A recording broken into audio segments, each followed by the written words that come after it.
নারায়ণগঞ্জে কামতাল ডাক সমাজ কবরস্থান নুরানিয়া হাফেজিয়া মাদ্রাসার বার্ষিক পরীক্ষার ফলাফল, পুরস্কার বিতরণ ও নতুন বই বিতরণ অনুষ্ঠান অনুষ্ঠিত হয়েছে। আক্তার হোসেনের প্রতিবেদনে বিস্তারিত। 31 ডিসেম্বর মঙ্গলবার সকাল 10টায় নারায়ণগঞ্জের বন্দর উপজেলার কামতাল ডাক সমাজ নুরানিয়া হাফেজিয়া মাদ্রাসায় উৎসবমুখর পরিবেশে এই অনুষ্ঠান অনুষ্ঠিত হয়।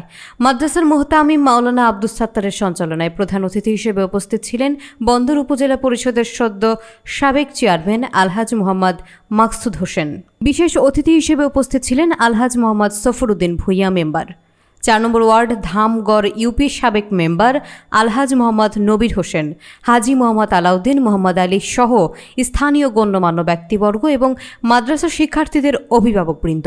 এ সময় সাবেক চেয়ারম্যান আলহাজ মোহাম্মদ মাকসুদ হোসেন শিক্ষার্থীদের নতুন বই কেনার জন্য 50,000 টাকা নগদ অনুদান প্রদান করেন।